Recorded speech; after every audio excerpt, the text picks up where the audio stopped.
오늘 주신 하나님의 말씀은 빌립보서 2장 19절부터 30절까지의 말씀입니다. 내가 디모데를 속히 너희에게 보내기를 주 안에서 바람은 너희의 사정을 알므로 안위를 받으려 함이니 이는 뜻을 같이하여 너희 사정을 진실히 생각할 자가 이밖에 내게 없음이라. 그들이 다 자기 일을 구하고 그리스도 예수의 일을 구하지 아니하되 디모데의 연단을 너희가 안 하니 자식이 아버지에게 함과 같이 나와 함께 복음을 위하여 수고하였느니라. 그러므로 내가 내 일이 어떻게 될지를 보아서 곧 이 사람을 보내기를 바라고 나도 속히 가게 될 것을 주 안에서 확신하노라. 그러나 에바브로디도를 너에게 보내는 것이 필요한 줄로 생각하노니 그는 나의 형제요 함께 수고하고 함께 군사된 자요 너희 사자로 내가 쓸 것을 돕는 자라. 그가 너희 무리를 간절히 사모하고 자기가 병든 것을 너희가 들은 줄을 알고 심히 근심한지라. 그가 병들어 죽게 되었으나 하나님이 그를 긍휼히 여기셨고 그뿐 아니라 또 나를 긍휼히 여기사 내 근심 위에 근심을 면하게 하셨느니라. 그러므로 내가 더욱 급히 그를 보낸 것은 너희로 그를 다시 보고 기뻐하게 하며 내 근심도 덜려 함이니라. 이러므로 너희가 주 안에서 모든 기쁨으로 그를 영접하고 또 이와 같은 자들을 존귀히 여기라. 그가 그리스도의 일을 위하여 죽기에 이르러도 자기의 목숨을 돌보지 아니한 것은 나를 섬기는 너희의 일에 부족함을 채우려 함이니라. 아멘. 사랑하는 여러분, 인터넷이 발달하면서 새롭게 생긴 용어 중에 인플루언서라는 단어가 있습니다. 영향력이란 단어 인플루언스에 ER을 붙여서 영향력을 주는 사람이란 단어가 만들어져서 불려지고 있는데요. SNS 상에서 수만 명에서 수십만 명, 수백만 명의 팔로워가 그들이 하는 말과 행동을 지켜보고 그리고 따라서 행동하고 있습니다. 그래서 인플루언서의 말과 행동 하나하나에 어떤 개인 그리고 어떠한 회사의 흥망성쇠, 성공과 망하는 일도 간혹 생기기도 합니다. 여러분, 우리는 태어나서 부모님에게 영향을 받았습니다. 부모님은 우리의 인플루언서입니다. 학교에 들어가면 선생님과 친구들이 나의 인플루언서죠. 대학교와 직장에 가면 그곳에서 만나는 교수님과 직장 상사, 동료들이 나의 인플루언서입니다. 결혼을 하면 배우자가 나의 인플루언서가 되고 자녀를 낳아서 키우다 보면 학부모 모임에 가죠. 또 그곳에서 만나는 사람들이 나의 인플루언서가 될 수도 있습니다. 예전에는 계모임, 동호회 이런 모임들에서 만나는 사람들이 나의 인플루언서였는데 요즘에는 유튜버들이 그 역할을 대신하고 있는 것 같습니다. 여러분, 요즘 누구에게 가장 큰 영향을 받고 계십니까? 누가 나의 인플루언서입니까? 그건 각자의 필요에 따라서 다 달라지는 것 같습니다. 그 영향을 받음으로 나의 신앙이 더욱 성숙해져 가고 있습니까? 아니면 더 후퇴하고 있습니까? 이 질문이 날마다 우리에게 필요할 줄 압니다. 내가 결정하고 하는 일이 또 내가 선택하는 일이 하나님께 기쁨이 되는가 아니면 근심이 되는가를 우리는 꼭 질문해 보아야 합니다. 내 마음 가운데 이런 질문이 전혀 없다면 잘못된 길을 가고 있다라고 생각을 해야 할 것입니다. 사랑하는 여러분, 무엇이 나에게 영향력을 발휘하도록 나의 마음 문을 열고 계십니까? 하나님께서 그의 백성들에게 바라시는 것이 하나 있다면 무엇일까요? 내가 너의 인플루언서가 되고 싶다가 아니겠습니까? 예수님께서 분명 포도나무 비유로 우리에게 이미 말씀해 주셨습니다. 나는 포도나무요, 너는 가지라. 그가 내 안에 내가 그 안에 거하면 사람이 열매를 많이 맺나니 나를 떠나서는 너희가 아무것도 할 수 없다라고 하셨습니다. 주님의 영향력 아래에 있어야 우리는 온전한 삶을 살아갈 수 있고 주님의 영향력 아래에 있어야 우리는 온전한 사람과의 관계를 맺으며 살아갈 수 있는 것입니다. 사랑하는 여러분, 오늘 본문에 3명의 사람이 나오고 있습니다. 이들은 서로 큰 영향력을 주었습니다. 그리고 주님 안에서 생명을 나누었고 생명과 사랑의 빚을 지으며 살았습니다. 한 사람씩 알아가고 그들 간에 어떠한 관계로 맺어져 있는지를 살펴보며 우리 모두가 은혜 받을 수 있기를 바라고 축복합니다. 첫 번째로 우리가 기억해야 될 것은 디모데에 관해서 우리가 배워보고자 합니다. 여러분, 디모데는 뭐라고 표현하고 있습니까? 수고한 사람이다 라고 성경이 말합니다. 바울과 함께 복음을 전한 일로 수고했다. 근데 그의 이름 앞에 어떠한 표현이 하나 있어요. 연단이라는 표현이 있습니다. 22절 보겠습니다.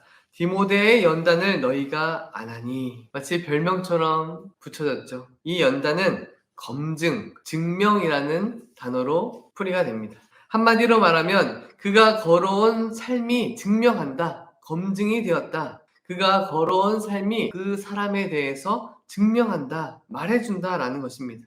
그는 분명 증명된 사역자였습니다.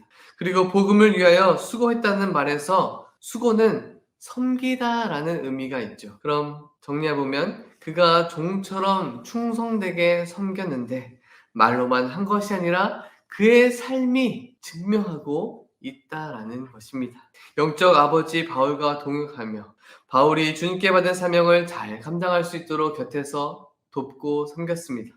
그런 수고를 하고 그런 삶을 살아낼 수 있었던 힘과 이유가 어디에 있었을까요? 히브리서 12장 2절 믿음의 주요 또 온전하게 하시는 이인 예수를 바라보자. 그는 그 앞에 있는 기쁨을 위하여 십자가를 참으사 부끄러움을 개의치 아니하시더니 하나님 보좌 우편에 앉으셨느니라. 히브리서 기자의 말씀처럼 예수님을 늘 바라보았을 것입니다. 믿음의 주인이시오 온전케 하시는 분, 그분이 나를 위해 십자가를 참으셨고 지금은 하나님 보좌 우편에서 나를 지키시고 세상을 다스리시기 때문에 그분의 종으로서 충성을 다했던 것입니다. 바울에게 믿음직한 영적 아들 디모데를 빌립보 교회에 다시 보내면서 바울이 소원한 것이 무엇입니까? 빌립보 교회와 성도들의 소식을 듣고 싶어 하였습니다. 옥중에 있었기에 아무 소식도 들을 수 없었습니다. 빌립보 교회 성도들은 잘 지내고 있을까? 그래서 디모데를 보내서 그들의 소식을 듣고 싶었는데요. 19절과 20절 말씀 보겠습니다. 내가 디모데를 속히 너에게 보내기를 주 안에서 바람은 너희의 사정을 알므로 안위를 받으려 합니다. 이는 뜻을 같이하여 너희 사정을 진실히 생각할 자가 이밖에 내게 없음이라. 교회를 개척한 바울만큼 빌립보 교회와 빌립보 성도들을 생각하고 사랑한 사람이 또 있겠습니까? 사랑하는 여러분, 한번 생각해 보시기 바랍니다. 어떤 기업을 세운 회장님이 평생을 헌신했던 그 회사를 이제 은퇴하게 되었습니다. 피도 안 섞인 젊은 사람에게 회장직을 넘긴다면 불안한 마음이 있지 않을까요? 무엇이 걱정이 되고 염려가 되겠습니까? 여러분들이 한번 생각해 보세요.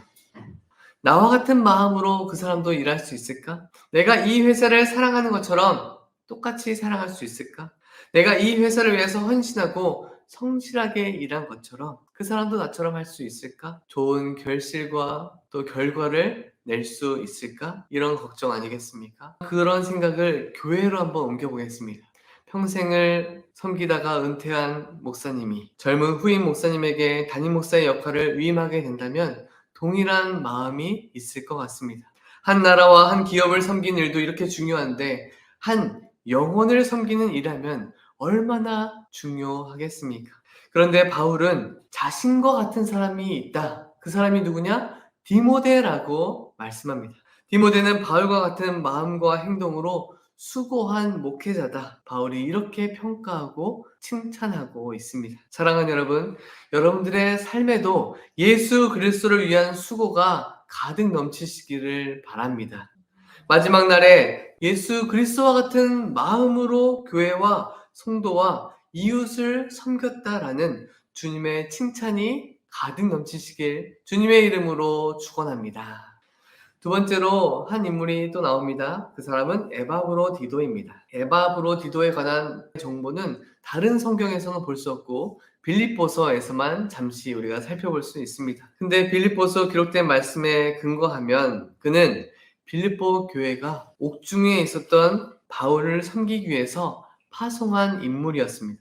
그는 디모데처럼 유대인도 아니었고 이방인이었습니다. 그런데 여러분, 바울이 에바브로디도를 어떤 사람이다 라고 평가하고 있습니까? 25절입니다.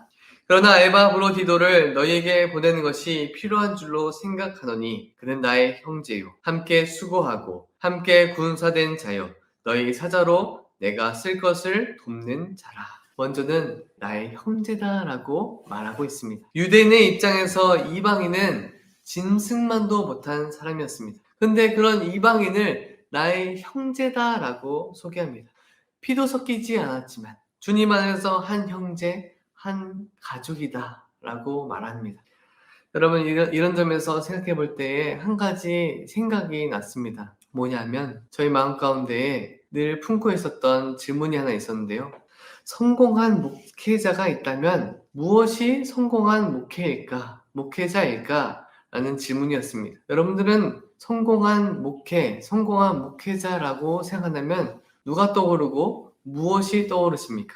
저는 이런 분이 아닐까 생각해 보았습니다.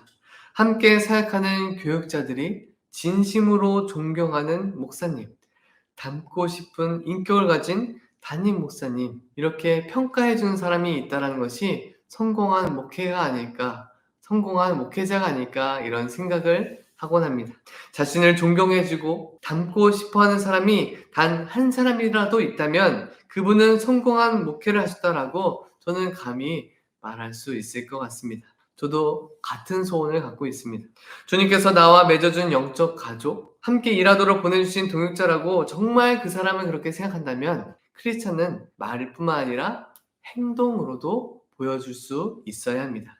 함께 순구한 사람, 바울은 그 사람을 나의 동역자다라고 말합니다. 한 가지 일, 복음 전파를 위해 함께 수고한 사람, 그리고 영적 전투에서 생명을 소중하게 여기지 않고 함께 싸워준 군사된 사람, 이렇게 에바브로디도를 소개하였고 마지막으로 너희 사자, 메신저라고 말합니다. 바울의 필요를 채우기 위해서 파송된 사람, 바울이 쓴 빌립보서를 빌립보 교회에 전달한 사람이라고 말합니다. 그렇게 충성되게 일하던 에바브로디도는 바울을 섬기다가 병에 걸려 죽게 생겼습니다. 이 소식이 빌립보 교회에 전해지자 빌립보 교회 성도들이 걱정하기 시작합니다. 그런데 에바브로디도의 성품을 보시기 바랍니다. 26절입니다.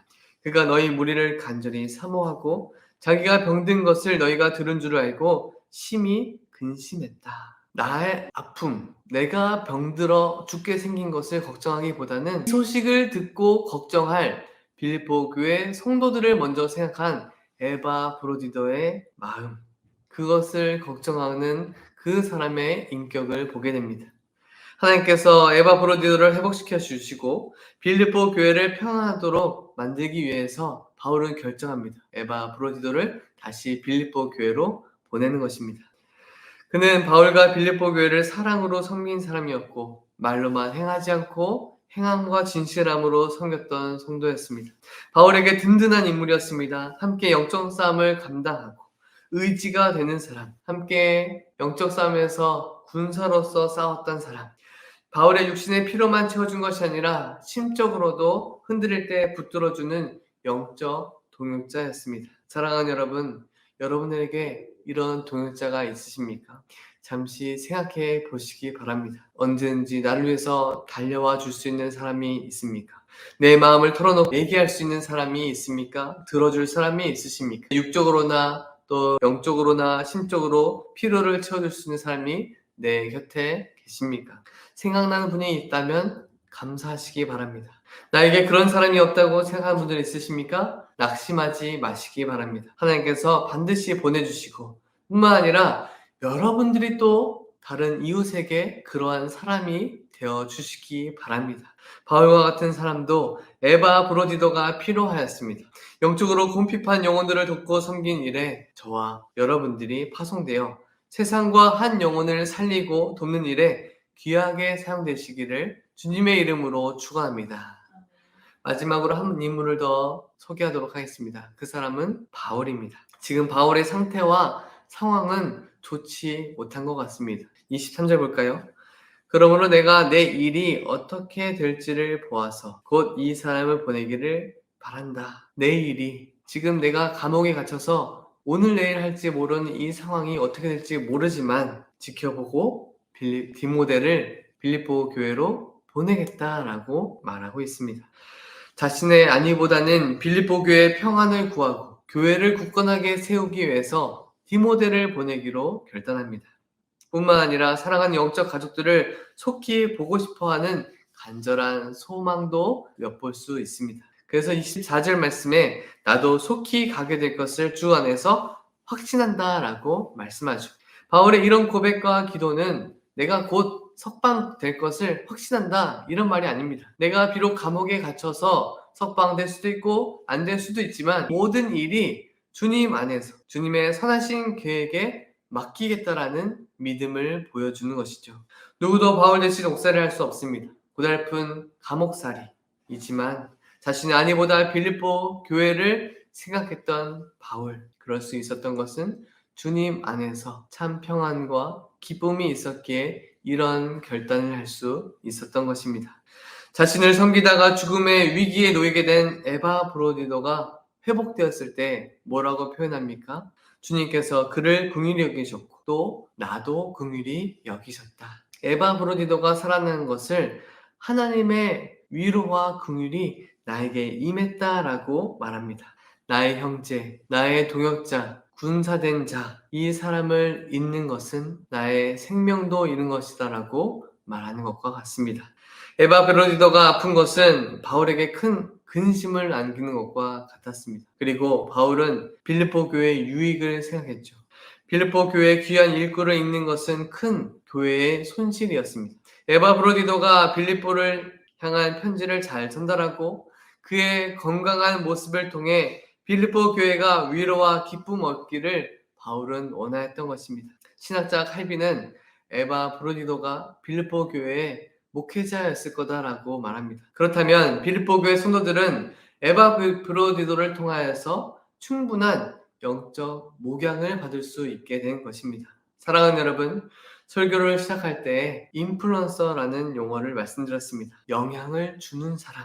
바울은 디모데와 에바브로디도에게 큰 영향을 주는, 영향력을 발휘하는 사람이었습니다. 주님 안에서 본이 되는 사람이었죠. 그런데 놀랍게도 바울 자신도 디모데와 에바브로디도에게 큰 위로와 힘을 얻는, 영향을 받는 사람이었습니다. 그들 안에서는 역사하시는 주님의 역사하심을 체험하는 주님 안에 한 공동체를 모임을 갖고 있었던 그들의 관계였습니다. 사랑하는 여러분, 바울은 자신의 유익을 위해서 살지 않고 주님을 위한 일이 무엇인지 먼저 생각하고 행동하는 사람이었습니다. 요한복음 말씀에도 요한복음 1장 14절에 말씀이 육신이 되어 우리 가운데 거하심에 우리가 그의 영광을 보니 아버지의 독생자의 영광이요 은혜와 진리가 충만하다라고 주님께서 말씀하셨습니다. 말씀이신 주님 안에 살아가니 나의 몸은 감옥에 있지만 주님의 영광이 가득한 인재의 자리에 있고 은혜와 진리가 충만하니 기뻐하고 또 기뻐할 수 있었던 것입니다. 저와 여러분들의 환경과 상황이 어떠한들 주님의 영광 안에 있고 은혜와 진리가 충만한 삶이 될 수 있기를 바랍니다. 그래서 날마다 주님 안에서 기뻐할 수 있는 저와 여러분들의 삶이 되시길 주님의 이름으로 축원합니다. 아멘. 여러분 오스왈드 챔버스라는 사람 아십니까? 그의 이름은 몰라도 그의 책 제목은 들어보셨을 것입니다. 주님은 나의 최고봉. 1927년 출판되어 수백만 권이 팔렸고 지금도 여전히 팔리고 있는 베스트셀러 스테디셀러입니다. 그런데 이 책은 오스왈드 챔버스가 쓴 책이 아니라는 것이죠. 놀랍지 않습니까? 누가 썼을까요?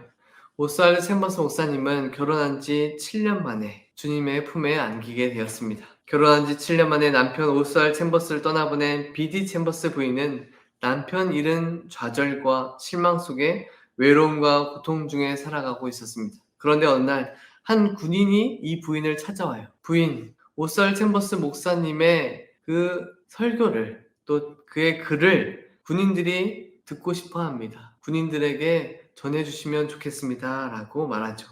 오스왈드 챔버스는 1차 세계대전 당시 이집트 자이툰에서 호주와 뉴질랜드 군인들을 대상으로 목회했던 목사님입니다. 그때 오스왈드 챔버스 목사님에게 모강을 받던 한 군인이었던 것 같습니다. 그때 슬픔에 잠겨있던 챔버스 부인은 자신이 무엇을 하며 살아가야 되는지 알게 되었고 하나님으로부터 온 소명임을 확신하게 됩니다. 오스왈드 챔버스 목사님이 죽었다라는 소식이 전 세계에 퍼졌을 때에 수많은 사람들에게 편지가 왔습니다. 목사님은 나의 좋은 친구요, 멋진 선생님이었습니다. 그의 죽음을 애도하며 편지가 사방에서 찾아왔다라고 합니다. 여러 도움의 손길을 얻어서 챔버스 목사님의 책을 만들어 전방 군부대에게 소책자로 만들어져 보냈습니다. 그때 많은 사람들이 큰 위로와 격려와 축복을 얻게 되었다며 수도 없는 답장을 받게 되었습니다. 오스왈드 챔버스 목사님의 메시지가 정리된 소책자가 이집트, 팔레스타인, 프랑스 전방부대에 보내지게 되었고, 챔버스 부인은 오스왈드 챔버스 목사님의 글들 중에 선별하여 매일 묵상집을 만들어 책을 내었는데, 그 책이 바로 주님은 나의 최고봉입니다. 40개의 여러 나라의 언어로 번역되었고, 오스왈드 챔버스 목사님은 죽어서도 주님을 알리는 인플루언서의 역할을 감당할 수 있었습니다. 사랑하는 여러분, 이 목사님은 10대에 회심하게 되었는데 찰스 스펄전 목사님 목양 아래 신앙생활을 했고 회심하였다고 합니다. 오스왈드 챔버스는 찰스 스펄전과 같은 대형 교회를 이루지도 못했고 명설교자도 아니었고 부흥사도 아니었습니다. 주님께 받은 은혜와 사랑으로 성실히 목회하는 이름 알리지 못했던 목회자였을 뿐이었습니다. 그가 남긴 복음의 씨앗은 그의 죽음 이후에 결실을 맺게 되었는데요. 그는 죽어서도 영적 유익을 흘려보내는 인플루언서, 주님의 인플루언서가 된 것입니다. 사랑하는 여러분, 누구에게 무엇의 영향을 받으며 살아가고 계십니까? 누구에게 어떤 영향력을 발휘하며 살아가십니까? 우리를 위해 모든 것을 쏟아부으신 우리 주님 예수 그리스도 안에서 살아가시기를 바라고 주님을 알리고 전하는 복음의 인플루언서가 되시기를 바랍니다. 믿음의 주요 또 온전하게 하시는 이인 예수님의 빛을 세상에 비추어서 많은 영혼들이 주님을 알고 주님께로 인도함하는 놀라운 역사가 저와 여러분들의 삶 속에 가득하시길 주님의 이름으로 축원합니다. 아멘.